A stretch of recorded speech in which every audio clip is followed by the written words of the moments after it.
যখনই প্রয়োজন হবে তখনই সেনাবাহিনী জনগণের পাশে এসে দাঁড়াবে বললেন প্রধানমন্ত্রী শেখ হাসিনা। সেই সঙ্গে যে কোনো হুমকি মোকাবেলায় সেনাবাহিনীকে সদা প্রস্তুত থাকতে বলেছেন তিনি। ৩০ ডিসেম্বরের জাতীয় নির্বাচনে নিষ্ঠার সাথে দায়িত্ব পালন করায় সেনা সদস্যদের ধন্যবাদও জানান তিনি। আজ রাজশাহী সেনানিবাসে সেনাবাহিনীর ৪টি ব্যাটালিয়নকে জাতীয় পতাকা প্রদান অনুষ্ঠানে তিনি কথা বলেন। বাংলাদেশ ইনফ্যান্ট্রি রেজিমেন্টের ৭, ৮, ৯ ও ১০ এই ৪টি ব্যাটালিয়ন জাতীয় পতাকা বা ন্যাশনাল স্ট্যান্ডার্ড পেল রবিবার এই অনুষ্ঠানের মাধ্যমে। অনুষ্ঠানে যোগ দিতে বেলা 11:30টায় রাজশাহী সেনানিবাসে আসেন প্রধানমন্ত্রী শেখ হাসিনা। এরপরে শুরু আনুষ্ঠানিকতা। প্রথা অনুযায়ী খোলা জিপে করে প্যারেড পরিদর্শন করেন তিনি। তারপর ৪টি ব্যাটালিয়নের হাতে মর্যাদাপূর্ণ জাতীয় পতাকা তুলে দেন প্রধানমন্ত্রী। নবম বাংলাদেশ ইনফ্যান্ট্রি রেজিমেন্ট। পরে প্রধানমন্ত্রী বললেন, একটি আধুনিক ও চৌকস সশস্ত্র বাহিনী গড়ে তুলতে তার সরকার বদ্ধপরিকর। ফোর্সেস গোল 2030 প্রণয়ন করে পর্যায়ক্রমে বাস্তবায়ন করা হচ্ছে।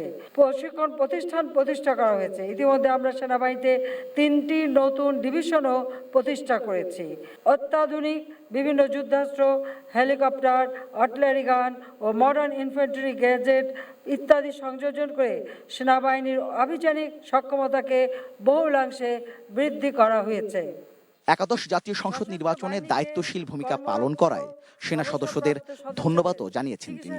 একাদশ জাতীয় সংসদ নির্বাচনে বাংলাদেশ সেনাবাহিনীর সদস্যরা নিষ্ঠার সাথে দায়িত্ব পালন করে দেশের গণতান্ত্রিক ধারা সমুন্নত রাখতে গুরুত্বপূর্ণ ভূমিকা রেখেছেন। এজন্য আমি আপনাদের সকলকে জানাই আন্তরিক ধন্যবাদ। জনগণের সেবা করার জন্য আপনাদের সার্বক্ষণিক সহযোগিতা পেয়েছি।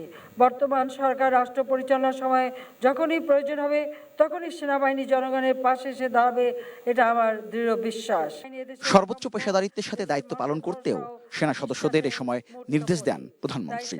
পেশাদারিত্বের কাঙ্ক্ষিত মান অর্জনের জন্য আপনাদের সকলকে দক্ষ, সামাজিক, ধর্মীয় মূল্যবোধে উদ্বুদ্ধ হয়ে সৎ এবং মঙ্গলময় জীবনের অধিকারী হতে হবে।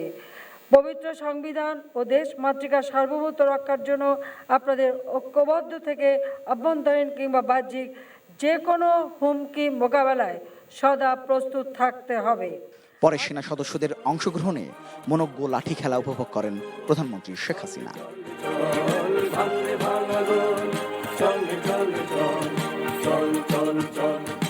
ন্যাশনাল স্ট্যান্ডার্ড সেনাবাহিনীর যে কোনো ইউনিটের জন্য সর্বোচ্চ রাষ্ট্রীয় সম্মান ও স্বীকৃতি। তবে এই স্বীকৃতি পেতে হলে ইউনিটের প্রতিটি সদস্যকে কঠোর পরিশ্রম, প্রশিক্ষণ এবং পেশাদারিত্বের মধ্যে দিয়ে যেতে হয় এবং তারপরে মিলে এই স্বীকৃতি। Rezwan Faiz, ATN news, Rajshahi.